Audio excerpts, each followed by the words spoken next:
Halo, assalamualaikum warahmatullahi wabarakatuh. Kali ini kita akan membahas tentang IPA lagi ya. Pastinya sudah mandi ya. Oke, sudah seger pastinya, sudah sarapan semuanya. Siapkan ya untuk pelajaran hari ini.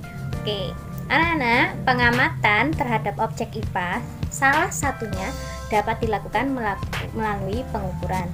Setiap hari tentu kita berhubungan dengan pengukuran. Ketika kita menakar bahan sesuai resep masakan, secara tidak sadar kita sedang melakukan pengukuran. Saat kita menunggu seseorang, kita pun sedang melakukan pengukuran loh. Nah, apakah yang dimaksud dengan pengukuran ya? Oke, pengukuran adalah kegiatan menentukan atau membandingkan sesuatu yang diukur dengan alat ukur yang digunakan. Sesuatu yang diukur itu kita sebut dengan besaran, sedangkan pembanding dalam mengukur disebut satuan. Diingat ya.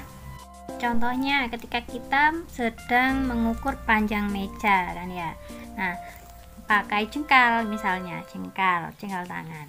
Nah, di situ kita bisa mendapatkan panjang meja itu adalah sebagai besaran dan jengkal ini sebagai satuannya. Oke, yuk praktek yuk.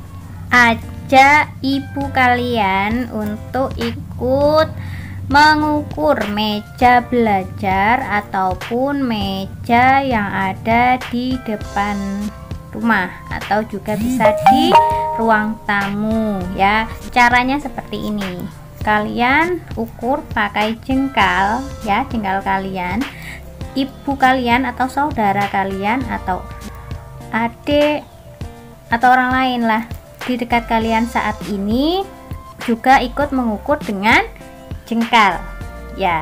Lalu kira-kira hasilnya sama nggak ya? Ayo praktek ya.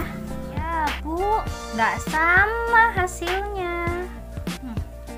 Iya kan? Nah, sudah diukur. Nah, pastinya hasilnya nggak sama. Nah, misalnya kalian dapat meja itu tadi yang kalian ukur itu misalnya kalian dapat 10 jengkal. Nah, ibu kalian cuma 8 jengkal. Nah, nggak sama kan? Nah, itu karena ukuran tangan ya, jengkal seseorang itu tiap orang berbeda ya. Nah, jika kita menggunakan ukuran jengkal, maka kita mengukurnya tidak pasti. Saat kamu ngomongnya 10, ibumu ngomong 8 ya kan. Nah, anak-anak, jengkal ini merupakan contoh satuan yang tidak baku.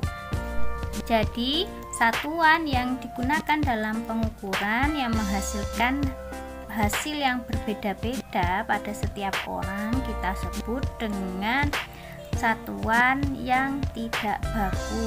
Satuan yang tidak baku ini biasanya hanya berlaku di daerah tertentu saja dan tidak berlaku secara internasional.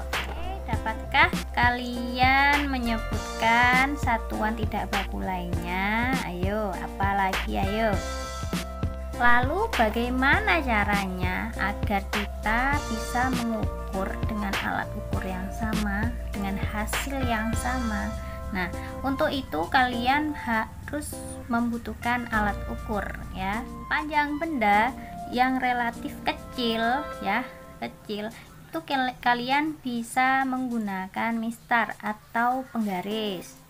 Sementara jarak benda yang relatif jauh itu kalian bisa menggunakan meteran. Ya, coba kalian sekarang pegang penggarisnya masing-masing. Oke ya. Di situ ada tulisan cm. Ada?